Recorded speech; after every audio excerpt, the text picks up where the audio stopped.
Okay, ಕಾಂಗ್ರೆಸ್ನಲ್ಲಿ ಕುರ್ಚಿ ಕಾಳಗ ಶುರುವಾಗಿದೆ. ಸಿಎಂ ರೇಸ್ನಲ್ಲಿರುವ 5-6 ಮಂದಿ ಈಗ FIR ಆಗಲೇಬೇಕಾಗತ್ತೆ. ಈ ನಡುವೆ ದ್ವಿಸದಸ್ಯ ಪೀಠಕ್ಕೆ ಅರ್ಜಿ ಸಲ್ಲಿಸುವಂಥ ಪ್ರಯತ್ನಗಳು ಕೂಡ ಆಗುತ್ತೆ. ಹೈಕಮಾಂಡ್ ಸೂಚನೆ ಕಾಯ್ತಾ ಇರುವಂಥ ಸಚಿವರು ಈಗಾಗಲೇ ಕೆಲವು ಬಾರಿ ಹೈಕಮಾಂಡ್ ಭೇಟಿಯಾಗಿದ್ದಾರೆ. ಸಚಿವರು ಅನೇಕರು ಯಾರು ಅಂತ ನಿಮ್ಗೆ ಗೊತ್ತಿದೆ. ನಾಳೆ CM ಮೇಲ್ಮನವಿ ಸಲ್ಲಿಸ್ತಾರೆ. ಅಂದರೆ ಏಕಸದಸ್ಯ ಪೀಠ ಏನಿತ್ತು, ಒಬ್ಬರೇ ಜಡ್ಜ್ ಇದ್ದರು, ನಾಳೆ ದ್ವಿಸದಸ್ಯ ಪೀಠಕ್ಕೆ ಅಪೀಲ್ ಮಾಡ್ತಾರೆ. ಈಗ ಅದಕ್ಕಿಂತ ಮೊದಲು, ಈಗ ಅಪೀಲ್ ಮಾಡೋದಕ್ಕಿಂತ ಮೊದಲು ದೂರುದಾರರು ಜನಪ್ರತಿನಿಧಿಗಳ ಕೋರ್ಟ್ನಲ್ಲಿ ಹೋಗಿ ಈ ಕೇಸನ್ನು ದಾಖಲಿಸ್ತಾರೆ, ಮೊಕದ್ದಮೆ ದಾಖಲಿಸ್ತಾರೆ.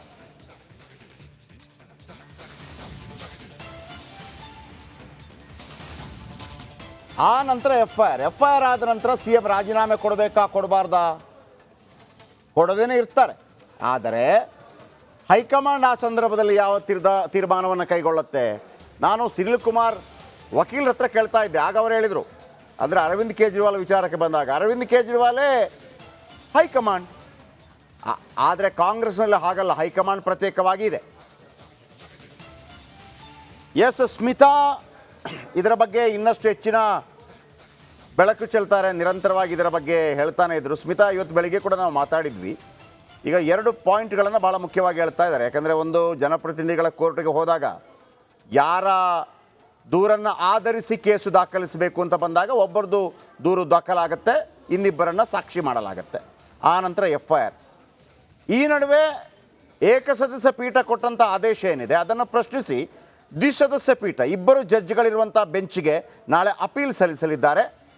ಮತ್ತೊಂದು ಕಡೆ FIR ದಾಖಲಾದ ತಕ್ಷಣ ಸುನಿಲ್ ಕುಮಾರ್ ಒಂದು ಮಾತನ್ನು ಹೇಳ್ತಾ ಇದ್ರು. ಯಾಕೆ ಅರವಿಂದ್ ಕೇಜ್ರಿವಾಲ್ ವಿಚಾರಕ್ಕೆ ರಾಜೀನಾಮೆ ಕೊಡಲಿಲ್ಲ ಅಂತ ಹೇಳುವಾಗ, ಅರವಿಂದ್ ಕೇಜ್ರಿವಾಲೇ ಹೈಕಮಾಂಡ್ ಆಮ್ ಆದ್ಮಿ ಪಾರ್ಟಿಗೆ. ಆದರೆ ಇಲ್ಲಿ ಹಾಗಲ್ಲ. ಒಂದು ಕಡೆ ಸಿದ್ದರಾಮಯ್ಯ ಇದ್ದರೆ ಯಾವ ತೀರ್ಮಾನ ಕೈಗೊಳ್ಳಬೇಕು ಅಂತ ನಿರ್ಧಾರ ಮಾಡೋದು ಹೈಕಮಾಂಡ್. FIR ಆದ ನಂತರ ಬದಲಾವಣೆ ಆಗಬಹುದೇನೋ ಅನ್ನುವಂಥ ನಿರೀಕ್ಷೆಗಳಿದೆ. ಈಗ ಲೇಟೆಸ್ಟ್ ಆಗಿ ನಮ್ಮ ಜನರಿಗೆ ತಿಳಿಸುವಂಥ ಮಾಹಿತಿ ನಿಮ್ಮ ಬಳಿ ಏನಿದೆ?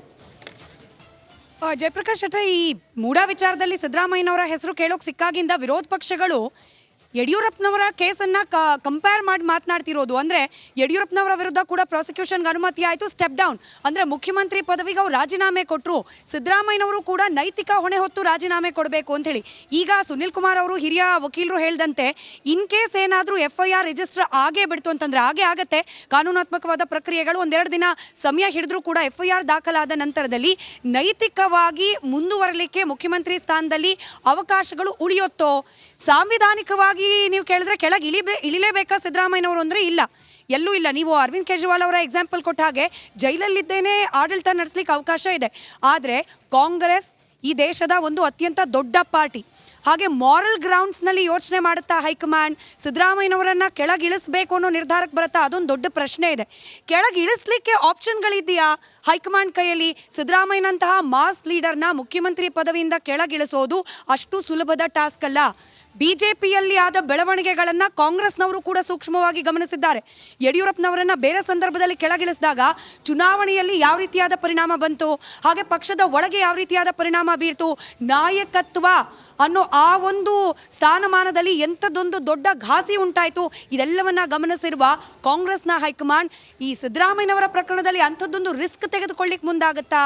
ಒಂದು ಪ್ರಶ್ನೆ. ಇದರ ಜೊತೆಗೆ ಇನ್ ಕೇಸ್ ಇಲ್ಲ ತನಿಖೆ ಆಗಲಿ, FIR ತಾನೇ ತನಿಖೆ ಆಗಿ ಸಿದ್ದರಾಮಯ್ಯನವರ ಪಾತ್ರ ನಿಜಕ್ಕೂ ಇದೆಯಾ ಇಲ್ವಾ ಅನ್ನೋದು ಗೊತ್ತಾಗಲಿ, ಆಮೇಲೆ ನಿರ್ಧಾರ ಕೈಗೊಳ್ಳೋಣ, ಈ ಒಂದು ಆಪ್ಷನ್ ಕೂಡ ಇದೆ. ಆದರೆ ಈಗ ಆಲ್ರೆಡಿ ಕಾಂಗ್ರೆಸ್ ಪಾಳ್ಯದಲ್ಲಿ ನಡೀತಾ ಇದ್ದ ಚಟುವಟಿಕೆಯನ್ನು ನಾವು ರಿಪಬ್ಲಿಕ್ ಕನ್ನಡದಲ್ಲಿ ನಿರಂತರವಾಗಿ ಬಿತ್ತರಿಸಿದ್ದೀವಿ. ಜಯಪ್ರಕಾಶ್ ಶೆಟ್ಟರೆ, 4-5 ಮಂದಿ CM ರೇಸ್ನಲ್ಲಿದ್ದಾರೆ, ಬಹಿರಂಗ ಹೇಳಿಕೆಗಳನ್ನು ಕೊಟ್ಟಿದ್ದಾರೆ.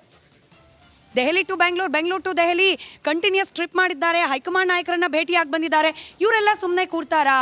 DK ಶಿವಕುಮಾರ್ ಅವರು, ಪರಮೇಶ್ವರ್ ಅವರು, MB ಪಾಟೀಲ್, ಸತೀಶ್ ಜಾರಕಿಹೊಳಿ, ಪಟ್ಟಿ ಹೇಳ್ತಾ ಹೋದ್ರೆ 6-7 ಜನರ ಹೆಸರು ಹೇಳ್ಬೋದು. ಇವರೆಲ್ಲರೂ ಕೂಡ ಸುಮ್ಮನೆ ಇರ್ತಾರಾ? ಡೈರೆಕ್ಟಾಗಿ ಹೇಳ್ಬೋದು, ಇಲ್ಲ ಸಿದ್ದರಾಮಯ್ಯನವರೇ ನಮ್ಮ ನಾಯಕ, ಅವರಿಗೆ ನಮ್ಮ ಬೆಂಬಲ, ಏನಾಯ್ತಂತೆ ತನಿಖೆಗೆ ಆದೇಶ ಕೊಟ್ಟರೆ ತನಿಖೆ ಆಗಲಿ ಅಂತ ಹೇಳ್ಬೋದು. ಆದರೆ ಪಕ್ಷದ ಒಳಗೆ ಮಾಧ್ಯಮಗಳ ಕ್ಯಾಮ್ರಾದ ಹಿಂದೆ ನಡೆಯುವ ಚಟುವಟಿಕೆಗಳಿದೆಯಲ್ಲ, ಇನ್ನು ಮೇಲಿಂದ ಈ ಕ್ಷಣದಿಂದ ಮತ್ತಷ್ಟು ಇಂಟ್ರೆಸ್ಟಿಂಗ್ ಆಗ್ತಾ ಹೋಗುತ್ತೆ. ಜಯಪ್ರಕಾಶ್ ಶೆಟ್ರೆ, ಡೆಫಿನೆಟ್ಲಿ. ಯಾಕೆಂತಂದರೆ ಆಲ್ರೆಡಿ ಎಲ್ಲಿ ಓಕೆ, ಈಗೊಂದು ಬ್ರೇಕ್ ಆದ ನಂತರ ಸುದ್ದಿ ಮುಂದುವರಿಯುತ್ತೆ.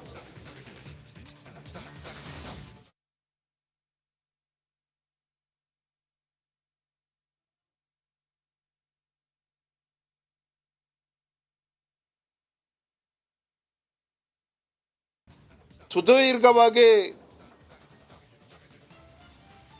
ಉಚ್ಚ ನ್ಯಾಯಾಲಯದಲ್ಲಿ ಪರ ವಿರೋಧ ಎಲ್ಲವೂ ಕೂಡ ವಾದ ಆದ ನಂತರದಲ್ಲಿ ರಾಜ್ಯ ಉಚ್ಚ ನ್ಯಾಯಾಲಯ ಇವತ್ತು ತೀರ್ಪನ್ನು ನೀಡಿದೆ. ಆ ತೀರ್ಪಿನಲ್ಲಿ ಸ್ಪಷ್ಟವಾಗಿ ಉಲ್ಲೇಖ ಮಾಡಿದ್ದಾರೆ, ಸಿದ್ದರಾಮಯ್ಯನವರ ಮುಖ್ಯಮಂತ್ರಿಗಳ ಅರ್ಜಿಯನ್ನು ವಜಾ ಮಾಡ್ತಾ ರಾಜ್ಯ ಉಚ್ಚ ನ್ಯಾಯಾಲಯ ರಾಜ್ಯಪಾಲರು ಕೊಟ್ಟಿರ್ತಕ್ಕಂಥ ಪ್ರಾಸಿಕ್ಯೂಷನ್ಗೆ ಅನುಮತಿಯನ್ನು ನೀಡಿದ್ದಾರೆ, ಅದು ಸಂಪೂರ್ಣವಾಗಿ ಕಾನೂನುಬದ್ಧವಾಗಿದೆ, ಕ್ರಮಬದ್ಧವಾಗಿದೆ ಅನ್ನುವ ಅಂಶವನ್ನು ರಾಜ್ಯ ಉಚ್ಚ ನ್ಯಾಯಾಲಯ ಹೇಳಿರ್ತಕ್ಕಂಥದ್ದು. ರಾಜ್ಯಪಾಲರು ಕೊಟ್ಟಿರ್ತಕ್ಕಂಥ ಪ್ರಾಸಿಕ್ಯೂಷನ್ ಸರಿಯಾಗಿದೆ ಅಂತೇಳಿ ಅದನ್ನು ಎತ್ತಿಡಿದಿರ್ತಕ್ಕಂಥದ್ದು. ಭಾಳ ಪ್ರಮುಖವಾಗಿ ನ್ಯಾಯಾಧೀಶರು ಉಲ್ಲೇಖ ಮಾಡಿರ್ತಕ್ಕಂಥ ಅಂಶ ಅಂತ ಹೇಳಿದ್ರೆ, ಕಾನೂನು ಎದುರು ಎಲ್ಲರೂ ಕೂಡ ಒಂದೇ ಅನ್ನುವ ಅಂಶವನ್ನು ಕೂಡ ರಾಜ್ಯ ಉಚ್ಚ ನ್ಯಾಯಾಲಯ ಹೇಳಿರ್ತಕ್ಕಂಥದ್ದು. ಹಾಗಾಗಿ ನಾನು ಈ ಒಂದು ತೀರ್ಪು ಬಂದಿರತಕ್ಕಂಥ ಸಂದರ್ಭದಲ್ಲಿ ರಾಜ್ಯದ ಗೌರವಾನ್ವಿತ ಮುಖ್ಯಮಂತ್ರಿಗಳಾಗಿರ್ತಕ್ಕಂಥ ಸಿದ್ದರಾಮಯ್ಯನವ್ರನಲ್ಲಿ ನಾನು ಆಗ್ರಹವನ್ನು ಮಾಡ್ತೇನೆ. ರಾಜ್ಯಪಾಲರ ಮೇಲೆ ಆರೋಪ ಮಾಡ್ತಕ್ಕಂಥದ್ದನ್ನು ಬದಿಗಿಟ್ಟು ರಾಜ್ಯ ಉಚ್ಚ ನ್ಯಾಯಾಲಯ ಏನು ತೀರ್ಪನ್ನು ಕೊಟ್ಟಿದೆ ಅದಕ್ಕೆ ಗೌರವಿಸಬೇಕು, ಉಚ್ಚ ನ್ಯಾಯಾಲಯದ ತೀರ್ಪನ್ನು ಗೌರವಿಸಬೇಕು. ಏನಿವತ್ತು ತಮ್ಮ ಸ್ವತಃ ಮುಖ್ಯಮಂತ್ರಿಗಳ ಮೇಲೆ ಆರೋಪ ಬಂದ ಸಂದರ್ಭದಲ್ಲಿ ಮುಖ್ಯಮಂತ್ರಿಗಳ ಕುಟುಂಬವೇ ಇವತ್ತು ಮೈಸೂರಿನ ಮೂಡ ಹಗರಣದಲ್ಲಿ ಭಾಗಿಯಾಗಿದ್ದಾರೆ ಅಂತೇಳಿ ನೇರವಾಗಿ ನಿಮ್ಮ ಮೇಲೆ ಆರೋಪ ಬಂದಿರತಕ್ಕಂಥ ಸಂದರ್ಭದಲ್ಲಿ ಗೌರವವಾಗಿ ತಮ್ಮ ಮುಖ್ಯಮಂತ್ರಿ ಸ್ಥಾನಕ್ಕೆ ರಾಜೀನಾಮೆ ನೀಡಬೇಕು ಅನ್ನುವ ಆಗ್ರಹವನ್ನು ನಾನಿವತ್ತು ಮಾಡ್ತಾ ಇದ್ದೇನೆ. Dear friends, Bharatiya Janata Party has relentlessly fighting against this corrupt Congress government. From last 2 months, we have been fighting against corrupt Chief Minister Siddaramaiah ji. We have been fighting against this corrupt Congress government. In ST Development Corporation scam, Chief Minister himself had agreed on the floor of the House. Yes, scam has taken place in ST Development Corporation. More than 87 crores has been looted by Congress government, and the concerned minister Nagendra was forced to resign. And then after, when Bharatiya Janata Party took up the issue of Mysore Muda scam, where Chief Minister family is a direct beneficiary in this Mysore Muda scam, and the allegation is against the Chief Minister himself. When Bharatiya Janata Party and JDS wanted to discuss on the floor of the House, when the Assembly was in session,